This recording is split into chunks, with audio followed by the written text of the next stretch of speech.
Nah, si Jack Nicholson ini, si Poet ini, dia seorang pekerja pom bensin dan seorang privateer. Bikers privateer, no club. Ya. Tapi berasa ada adegan tempelan ya, utus si Marlon Brando sama timnya itu touring, kelihatan di sekelilingnya tuh kayak di studio gitu ya. Kayak di studio, ya. Kalau ini benar-benar real ya? Ini real. Karena handheld juga ya. Kalau itu kan dia di studio, dia cuman diem aja, backgroundnya diganti kan, teknologi chroma key dulu namanya. Oke. Gitu ya.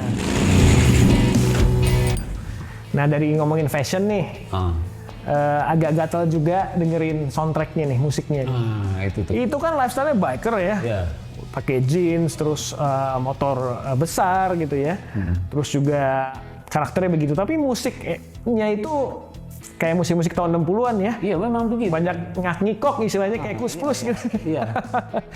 Agak mungkin yang denger di era ini agak-agak match gitu ya. Betul. Tapi memang apakah pada saat itu musik rock yang lebih identik dengan bikers itu memang tidak lazim digunakan atau tidak booming gitu loh? Atau musik rock and roll zaman dulu emang kayak begitu gitu ya? Ya, mungkin belum sebenarnya kan pemusik udah banyak terinspirasi dari bikers ya. Kayak Led Zeppelin, terus Jimi Hendrix. Iya, tapi mungkin tahun 70-an ya baru kerasa. Janis Joplin, gitu kan, Janis Joplin, terus kalau yang ngak-ngikok ini memang lagi pencarian kan? Iya, jadi kayak pianonya tuh masih Hammond ya, terus kayak musik swing kali ya, yang terus pakai trompet gitu. Kayaknya nggak matching banget gitu dengan film ini. Karena kita udah referensinya udah lain ya. Mungkin kita referensinya lebih ke 70-an ya. Betul. Yang udah eranya memang hard rock gitu ya, atau malah metal gitu ya. Betul, proses penemuan. Iya. Bahkan para sineas dan pemerhati budaya, film ini adalah film yang nihilism. Kekosongan, krisis eksistensi, dan jauh dari estetika. Kayak gitu kan. Jadi musiknya pun mungkin lagi pencarian untuk itu kan. Pencarian identitas ya. Betul, identitas untuk bisa theme song untuk film bikers itu apa. Iya, dan mungkin tema bikers ini bukan mainstream pada saat itu ya. Iya kan, mungkin agak berbeda ya dengan tren pada saat itu. Oke, menarik banget nih Brother Rick. Nah, sekarang kita ngomongin filmnya nih. Iya.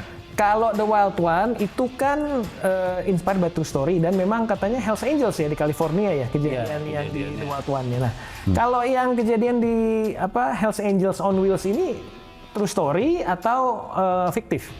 Cerita aja gitu. Sebenarnya gini ya, kalau saya melihat ada Hunter Thompson, dia seorang penulis buku dan dokumentaris yang mengangkat tentang Hells Angel. Oke. Nah, gitu ya.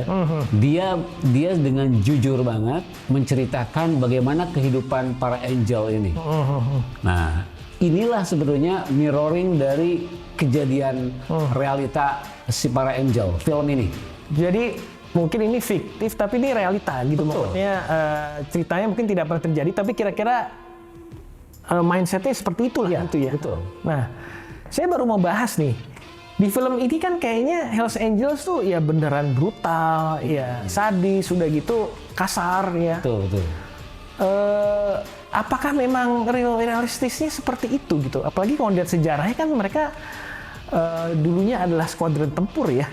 Mantan tentara veteran berarti kan, veteran perang. Nah, apakah Hells Angels yang di tahun 60-an ini adalah mantan-mantan tentara veteran itu atau ini generasi baru dari Hells Angels? Kalau dari sejarah ya, memang tahun 47 kemudian setelah perang Vietnam, para skuadron ini reuni ya kan, kemudian membentuklah Hells Angel kan, ya gitu kan. Yang notabene para tentara dong ya. Tahun 49 tuh ya? Tahun 49. Ya, berarti sekitar 5 tahun setelah menang perang lah gitu ya? Oke gitu, tahun 49. Ini kan tahun 60 ya? Tahun 60. 65, iya. 65, 67. Jadi 40-an, 50, 60-an gitu ya? Artinya berapa tahun tuh? 20-an tahun? 20-an tahun. Generasi-generasi yang para veteran perang kan udah pada tuir. Oke, jadi ya kan? Foundernya itu udah tidak aktif lah Ya, gitu. masih Oke. aktif ya. Sony Barger itu masih aktif, tapi generasi-generasi berikutnya yang meneruskan itu kan para pemuda begunal yang memang simpatik pada Hells Angel. Oh, oke. Jadi follower lah sebenarnya. Betul, ya kan? Kalau saya lihat kan di sini semuanya anak muda ya. Umur-umur 23 sampai 30-an lah, 28 gitu ya. Nah, itu berarti generasi-generasi bukan dari militer, tapi benar-benar anak-anak muda Amerika yang memang lagi krisis eksistensi, kemudian memilih menjadi seorang bikers kayak gitu kan, dan bergabung di Hell Angel. Itulah yang mungkin banyak si Hunter Thompson itu banyak juga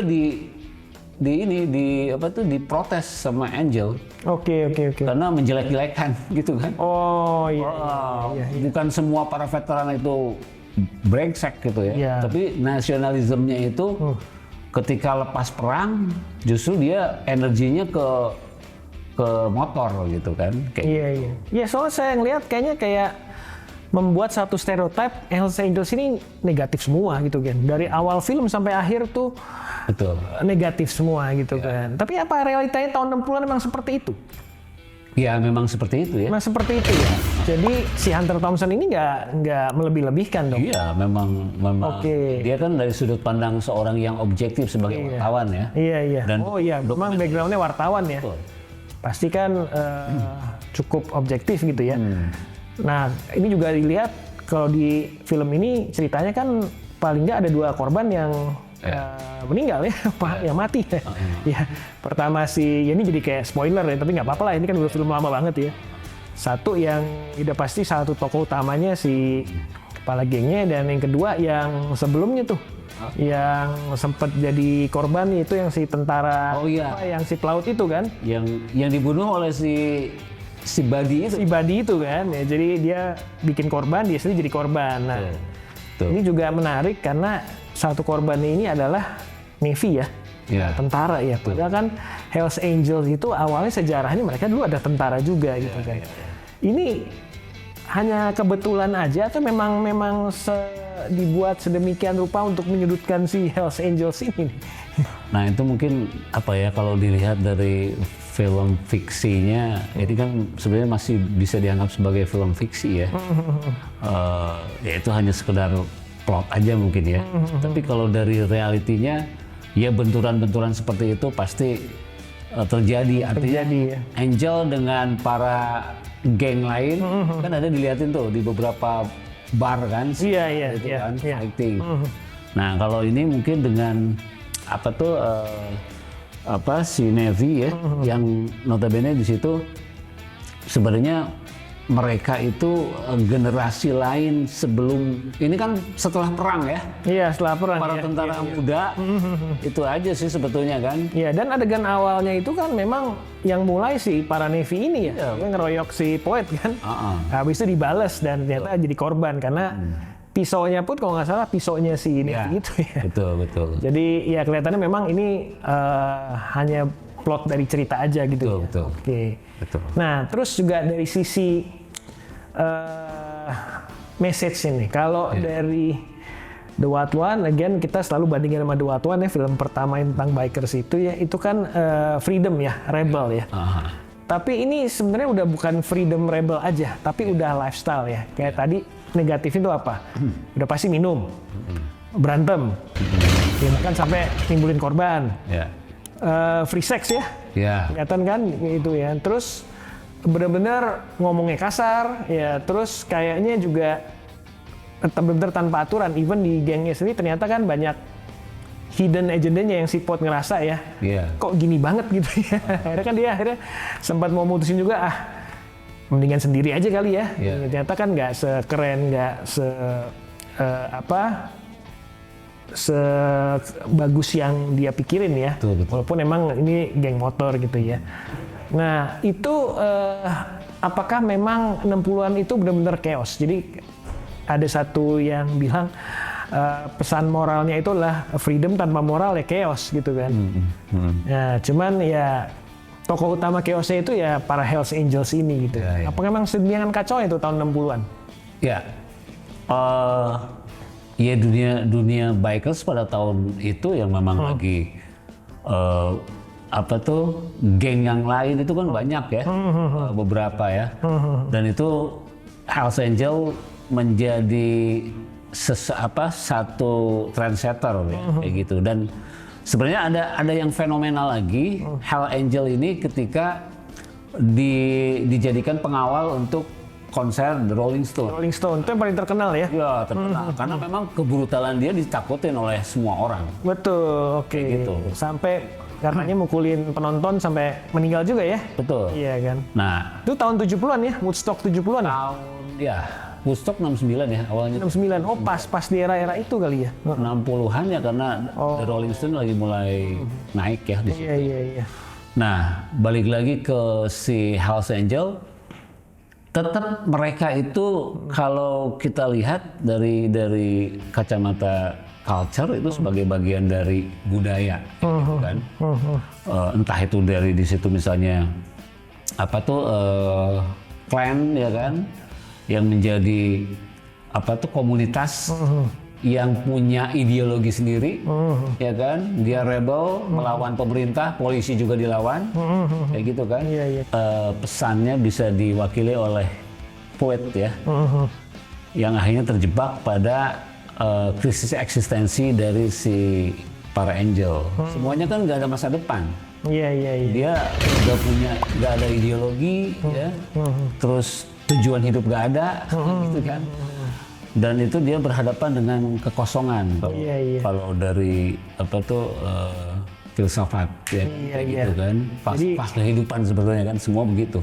Jadi bener ya, tadinya dia mau freedom gitu ya, nggak mau istilahnya ikut aturan, tapi ternyata di Hells Angels pun ya kalau nggak ada aturan juga chaos kan, akhirnya jadi kacau balau. Nah, satu yang menarik juga nih, kalau ini Amerika itu kan juga di tahun-tahun itu terkenal dengan politik apartheid ya. Jadi kalau di 50-an di Dua memang kelihatan nggak ada pemain yang dari kulit berwarna ya. Nggak ada juga anggota bikers itu dari kulit berwarna. Betul. Ini kan tahun 67 ya, udah mau tahun 70-an, tapi juga kita nggak ngelihat ada pemain dari kulit berwarna, ada anggota geng motornya Hells Angels-nya itu dari kulit berwarna. Itu apa memang masih apartheid ini masih terjadi ya? Betul. Kan sebenarnya Hells Angel itu sangat rasis. Oh, sangat rasis ya? Dia ingin kulit putih kan semua. Sampai sekarang. Sampai sekarang ya? Sampai sekarang. Jadi sampai sekarang pun tidak ada member yang dari kulit berwarna? Nggak ada? Tidak ada. Oke. Tapi sekarang kan Asia ada ya. Asia maksudnya katanya di Asia ada, di Indonesia mulai ada, tapi di Amerika sendiri nggak boleh anggota Asia kulit berwarna Afrika itu masuk? Afrika sejauh ini sih nggak ada ya. Belum ada ya. Itu memang fanatisme yang memang dibentuk oleh awal-awal Hells Angel berdiri. Iya. Kayak gitu. Tapi mungkin dia diskriminatif ya. Kayak gitu. Apartheid lah ya. Masih. Kayak gitu, dan itu menjadi identity. Dan sebetulnya Hells Angel itu juga pecah juga kan dengan beberapa jadi gangs yang lain ya. Kayak gitu. Dan itu kan memang terlalu besar chapter seluruh dunia. Sebagian besar negara itu ada dari Denmark, Jerman, Skotlandia, Inggris gitu kan, sampai ke Asia ya, Thailand, kayak gitu kan, Jepang, gitu Iya. Luar biasa gitu. Oke. Gitu. Brother Kriks, sekarang kita bicara relevansinya nih film ini nih. Seberapa relevan film ini selain masalah fast jeans tadi ya, dibandingkan dengan The Wild One misalnya gitu ya? Relevansi dengan yang kehidupan sekarang ya, Iya. bikers sekarang. Nah, bikers lifestyle itu sebetulnya ya, di luar dari ya kekerasannya kan beda ya versi kita ya, tapi tetap juga para gangster zaman tahun 90-an itu pernah dilakukan oleh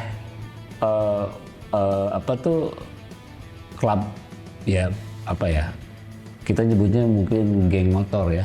Geng motor. Geng motor. Dulu istilah 90-an ya, kalau 80-an kan gali ya, geng anak liar. Itu sama nggak dengan geng motor tuh? Ya, kalau di tahun 90-an sebenarnya gini ya, tahun 90-an sampai tahun 2000 lifestyle itu atau mungkin tahun 80-an itu di Indonesia terpengaruh juga oleh lifestyle seperti itu ya. Kayak gitu ya. Itu sudah hal yang biasa ya sebetulnya kayak gitu. Nah, sekarang udah era klub yang sudah berorganisasi. Oke. Ya, walaupun dulu mungkin saya nggak usah nyebut nama klubnya ya, lifestyle seperti itu juga dilakukan.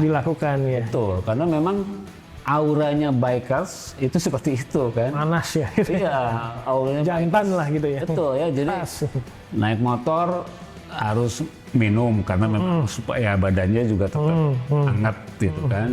Bawaannya dia adrenalinnya ke perempuan sebagian kayak gitu kan.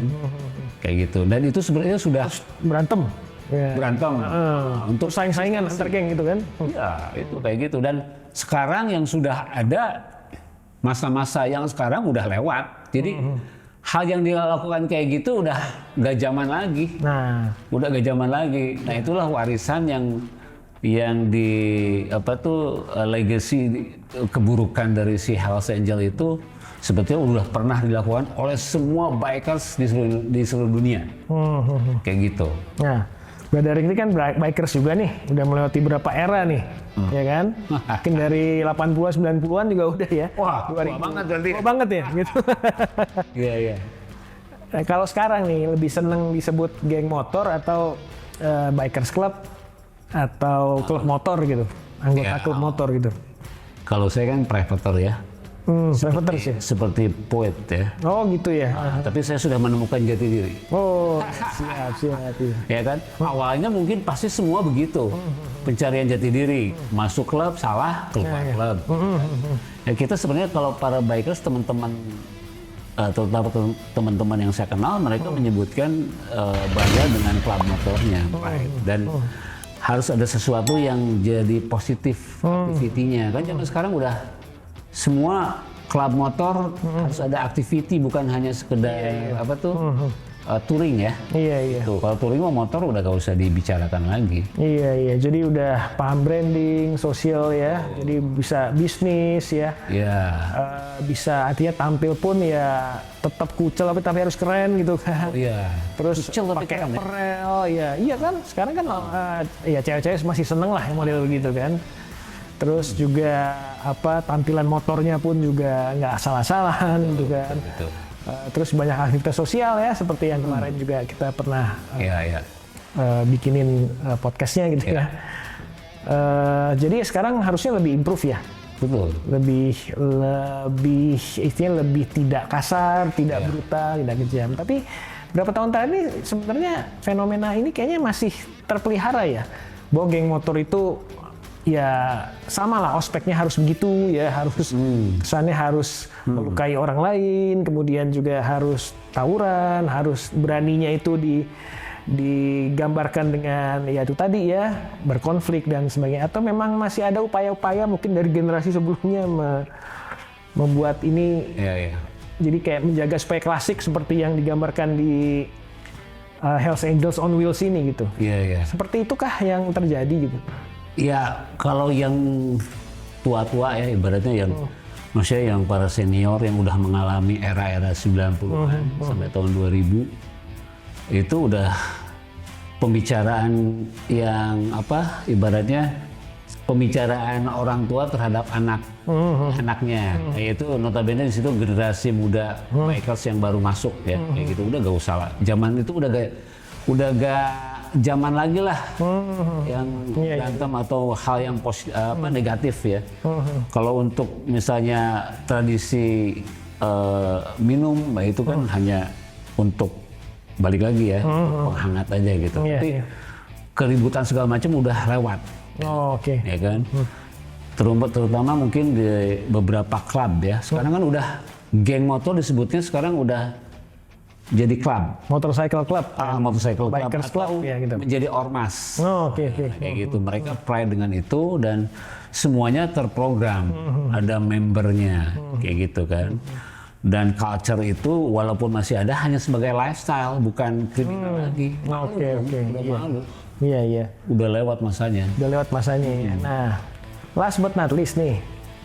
Ya. Brother Rick ini kan bikers tapi juga movie makers ya. Nggak pernah tertarik bikin movie tentang bikers atau tentang motor nih? Iya, Atau udah pernah sebelumnya? iya beberapa kali sudah pernah ya. Cuma kalau untuk film komersial di Indonesia benar-benar real bikers, masih produser atau mungkin yang stakeholder yang bisnis itu masih belum mau tuh untuk itu ya. Kayak gitu ya.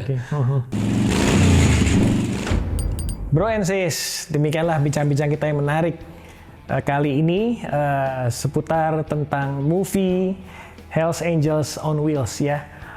Message-nya clear ya. Kalau The Wild One kita ngomongin freedom dan rebel, ya kalau di film ini mungkin message-nya freedom tanpa value itu jadinya chaos ya. Dan ini digambarkan dengan sangat real ya, dengan sangat jujur ya di film ini. Jumpa lagi di episode berikutnya dengan film-film tentang bikers yang lebih heboh lagi. Masih dengan Brother Rick ya. Kita closing sesi kali ini dengan salam, oke. Salam satu aspal, dua roda. Thank you, Brother Rick. Oke, siap. Brother. Terima kasih, Donald.